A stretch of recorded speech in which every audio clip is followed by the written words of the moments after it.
Welcome to The Nameless. This story is not for everyone, but if you're still here, take a deep breath. Let's begin. I don't know how to explain this without sounding unstable, but it feels like the world turned into a movie, and I'm the only one who never got the script. I should have trusted that feeling the first time it hit me. I should have left. I didn't. I'm writing this now because once you notice it, you can't unsee it. And if this ever starts happening to you, I need you to understand something early on. The scariest part isn't that something is wrong. It's that everyone else seems perfectly prepared for it. It started on a day that should have been forgettable. That's the part that still messes with me. I was house-sitting for my cousin while he was overseas for work. Nothing sketchy. He lived in a quiet neighborhood on the edge of town, the kind with identical mailboxes and trimmed hedges that all look like they were measured with the same ruler. He needed someone to keep an eye on the place, bring in packages, and water the plants. I needed the money. Rent was due, my car was on its last breath, and this was easier than picking up extra shifts. I didn't move in. I drove over every morning and stayed until evening. That was my plan, and I stuck to it. I wasn't being careless or curious. I treated it like a job. The first few days were completely normal. Alarm code worked, doors locked the way they should, neighbors waved the same polite wave every time I pulled in. Inside, the house smelled faintly like lemon cleaner and old wood. I'd open windows, do a quick walkthrough, water the plants, sit on the couch, scrolling my phone, then leave before dark. I remember thinking how boring it was. I remember liking that. On the fourth day, something small happened. So small I almost missed it. I was leaving, locking the front door, when I realized my keys weren't in my hand. That didn't make sense. I never locked the door without the keys in my palm. I checked my pockets. Nothing.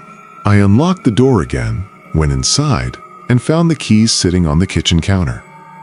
I told myself I must have set them down without thinking. People do that. I laughed it off and left.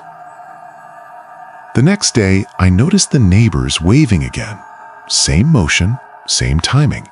It wasn't that they waved, it was how synchronized it felt, like they'd all been waiting for the cue of my car pulling in. I told myself I was projecting. Humans love patterns. Inside the house, everything was where it should be, except the couch pillows. I was sure I'd left them stacked neatly the day before. Now they were spread out like someone had been sitting there for a while. I checked the doors, all locked, windows intact, no signs of anyone being inside. I felt stupid for even caring. I fixed the pillows and went about my routine. That's how it went for a while. Little things. Things with explanations if you didn't stare at them too long. Lights off that I remembered leaving on. A TV set to a channel I never watched. A plant watered too much, soil still damp when it shouldn't have been. Every time I gave myself a reason. Maybe my cousin had someone stop by. Maybe I was mixing up days. Maybe stress was messing with my memory. Then came the feeling. It's hard to describe, but it was like stepping onto a stage without realizing it. The air felt thicker. The house felt aware of me. I'd catch myself standing still, waiting, like something was supposed to happen next. One afternoon, while sitting on the couch, I had this sudden, intense awareness that I was being observed. Not watched through a window or a camera. It was deeper than that, like the room itself was paying attention. I stood up, heart racing, and did another walkthrough. Nothing. No sounds, no movement. I told myself I needed sleep. That night, I dreamed I was walking through the house, except everything was brighter, too bright, like a set under studio lights. The furniture looked real, but flat somehow. The walls felt thin. In the dream, I could hear breathing, but it wasn't coming from anyone. It was coming from everywhere. I woke up before my alarm, sweaty and shaken. The next day was the false relief. I almost didn't go back. I hovered by my car, keys in hand, arguing with myself. Eventually, logic won. I needed the money. Nothing had actually happened. When I arrived, the house was quiet. Normal quiet. Birds outside, wind through the trees. I unlocked the door and stepped inside. Everything was perfect, cleaner than before. The pillows stacked neatly, the TV off, the plants dry. It was like the house had reset itself to baseline. I remember feeling embarrassed for being scared. I even smiled to myself, like I'd passed some internal test. I stayed longer that day. I sat on the couch and let myself relax. I scrolled my phone. I dozed off for a bit. When I woke up, the sun was lower. The light through the windows had that golden evening look. For a moment, everything felt peaceful. Then I realized the silence was wrong. No birds, no wind, no distant cars.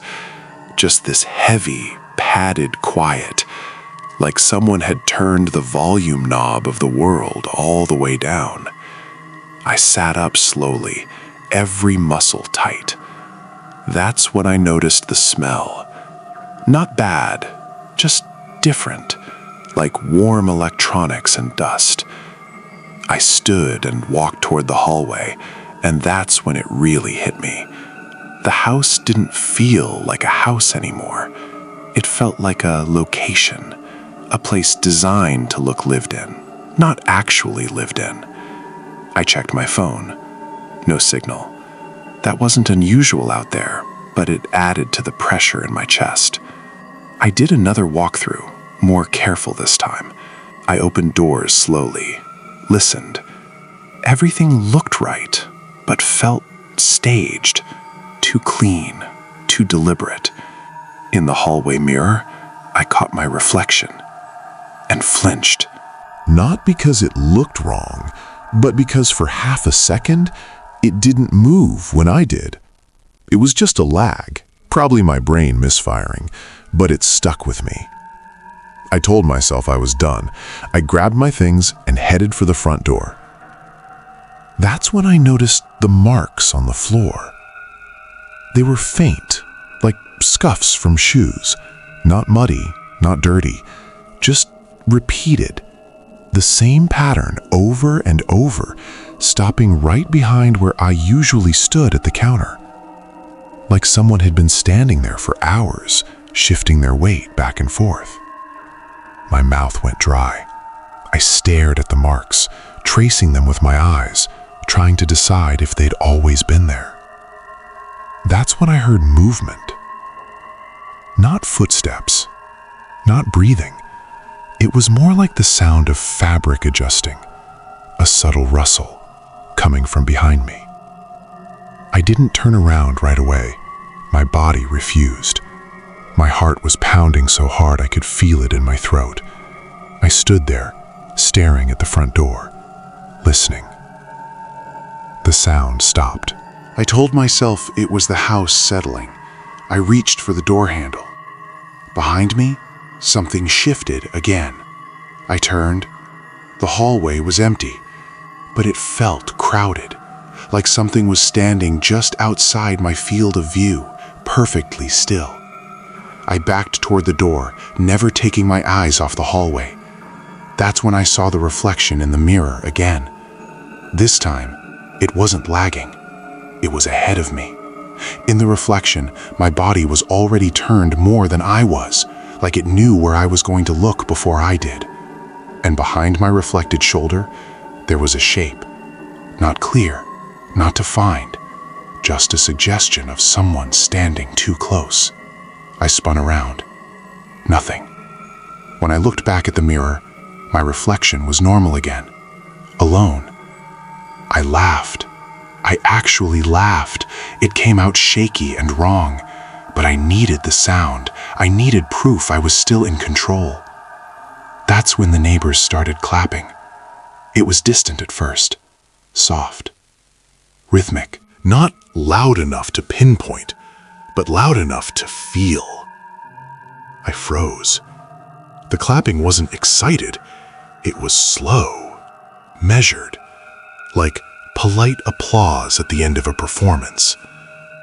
I walked to the window and peeked through the curtain. Every neighbor was standing in their driveway, facing the house, hands moving in perfect sync, smiling. Not big smiles, not happy ones, just correct ones. No one was looking at each other. Every pair of eyes was on the house, on me. That's when it finally clicked. The feeling I'd been ignoring snapped into focus. They weren't reacting to me. They were waiting for me. I stepped back from the window, breath shallow, limbs buzzing with adrenaline. My brain scrambled for explanations. A prank, a flash mob, something stupid. The clapping stopped all at once. The silence slammed back into place. I heard something behind me. This time I didn't turn. I didn't need to. I could feel it. The air felt wrong, pressurized, like standing too close to a speaker. I walked toward the front door, slow and deliberate, every step heavy. My hand shook as I unlocked it. Before I could open it, I felt it, a presence directly behind me, close enough that if it breathed, I would feel it on my neck, close enough that my skin prickled like it was brushing against static. I didn't hear breathing. I didn't hear footsteps. I just knew it was there. My reflection in the door's glass showed my face pale and wide-eyed, and just behind me, slightly out of focus, was someone else. It looked like a person, same height as me, same posture, but it wasn't copying me.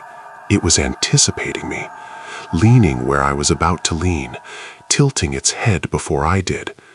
Its face was wrong, not distorted, not monstrous, just unfinished, like a placeholder where details should have been. I felt my body lock up. My hands went numb. Every instinct screamed at me to run, but my legs wouldn't move. Then, gently, almost kindly, the thing placed its hands on my shoulders. They were warm.